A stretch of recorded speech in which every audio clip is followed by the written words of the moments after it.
So we'll go ahead and start with that cabinet. Open that up. I can tell, but I'm fighting a pretty bad cold.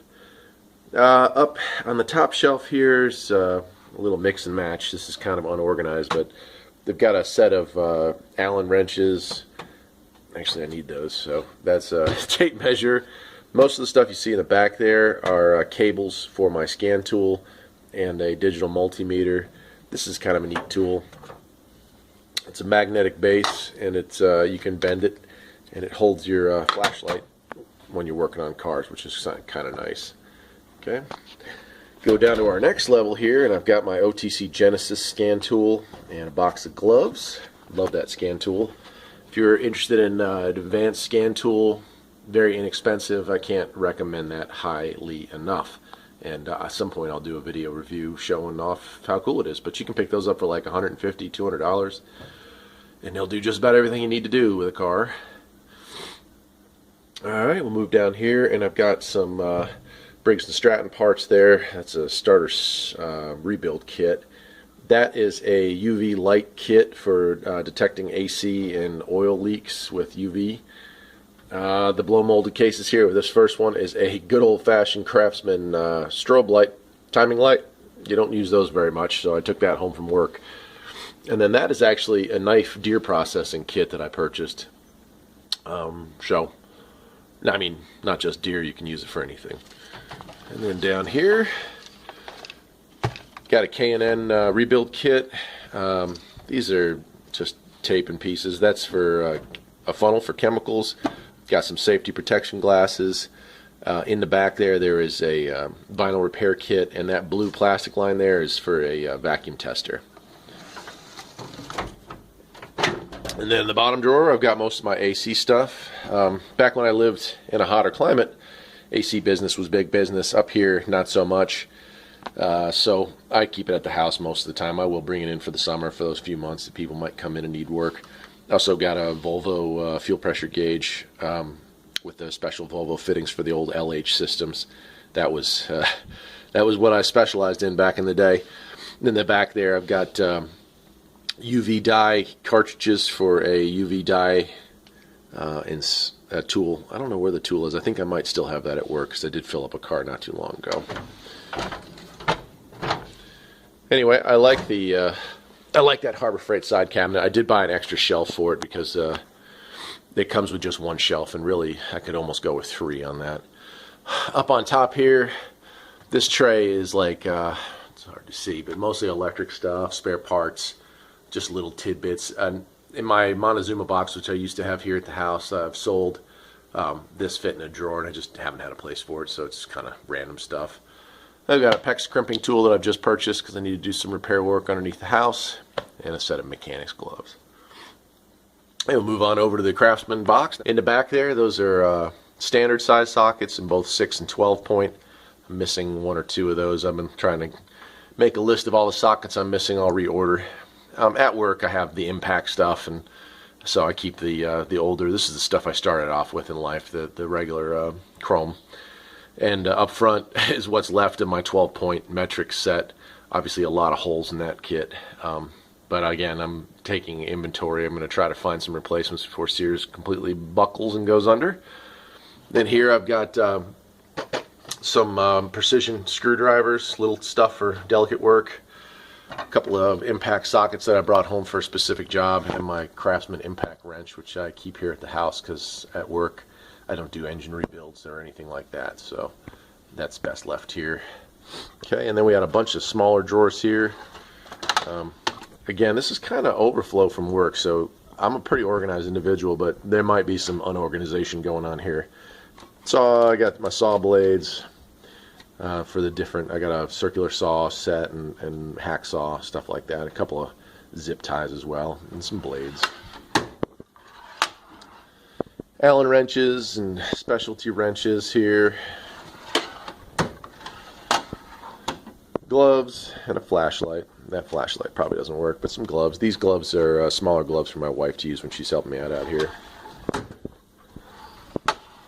More zip ties. This is trim specialty stuff, plastic for pulling off door panels, trim pieces, stuff like that. I really should have that at work, but for whatever reason I don't. That's a spark plug gap tool and a V-belt, or not a V-belt, but a multi-rib belt tester. That was fairly empty. A little piezo torch there with some fuel for it. Mostly overflow stuff, pens, pencils, little doodads, some things for keeping track of, you put those stickers on engines and you can keep track of when you did your last service, which is kind of nice. And this is bits and drill bits, mostly bit fittings. An old compass from Boy Scouts, a couple of line levels. I'm not sure how those ended up in there, but I guess that's just where they ended up. Files, this is a detail file kit for like little stuff. Got my for adjusting valves, and this is a masonry bit set. More random bits, starters. This is for propane, the starters for it. Another, I think that was probably one of those Harbor Freight, yeah, Harbor Freight free tape measures, which are always nice. And then we get into the real tools. There's generic, I think it's Stanley, standard size set there, which is nice. And here we go, some overflow on the Craftsman. These are open end. This is standard. That's metric. Nice little holders there. Again, all this stuff is 20 plus years old, but still hanging in there. Craftsman Box and Wrenches, and these are, I don't really use those anymore, but that was offsets for AC work. Come in handy sometimes. That's also metric. A couple of specialty wrenches over there and a few Allen wrenches. Okay, then we'll move down to the bottom box here. This is just, well, I got some glue sticks for my glue gun. A lot of what's underneath here is wires for scope. If you ever use a scope, there's electrical tape in there as well. Knives, safety knives, and that's like a double-sided tape that I have. Files, files, and more files, and a little diving knife. Not sure why that's in there, but overflow. Random stuff, that's for a, you know, taking off snap rings. That's a sensor for a overnight light, and those are some magnets back there. Just random stuff here. Got some radio adapters if you want to play MP3s in your car. Alright, then we've got non-impact swivel sockets, standard and metric.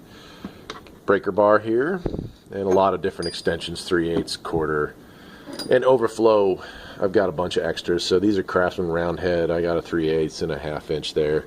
And then over here some 1/2 inch regular and impact extensions. More wrenches.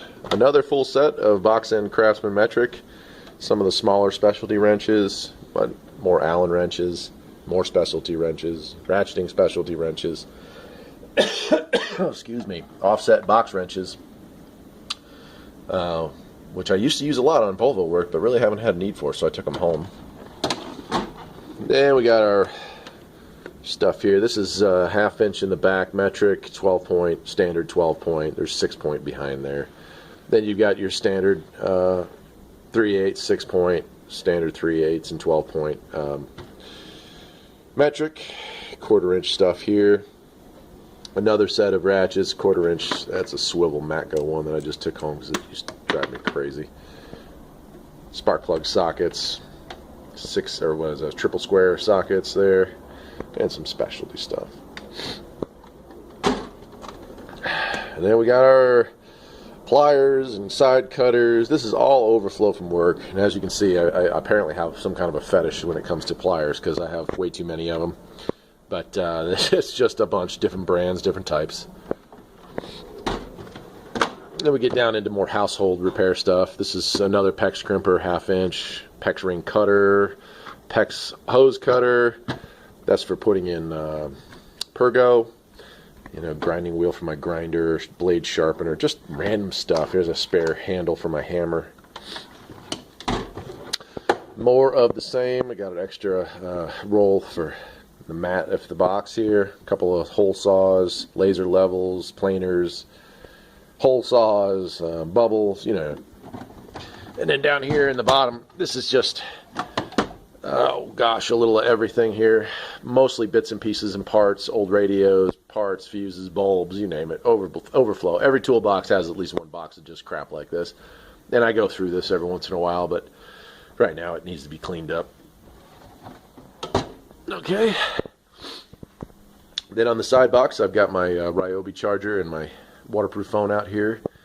And up top, it's air tools. Got this nice Lowe's half-inch impact for home use.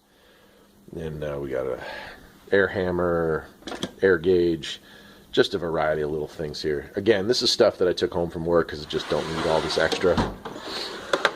Screwdriver City is kind of a mess right now, but usually it's a little more organized than that.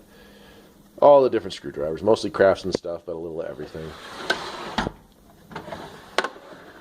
More files, larger screwdrivers. That's a special tool for replacing screening on your windows. And that's for toilet seats. Brake drum tools. Hope to never use those, but occasionally you still do. Let's see, we got O-ring set, shrink wrap set, and I think these are, yeah, those are my punches and chisels. And then down the bottom, this is all spare stuff too. Mostly I got my rags, some wiring, a couple of manuals, stuff like that. So nowhere near as impressive as what I use at work, but that doesn't mean much because I certainly do a lot of work with this box and this setup, and I like it a lot. I've had it since mid-1997. I added the Harbor Freight side box when I took it back home after I sold the Montezuma box to a friend at work.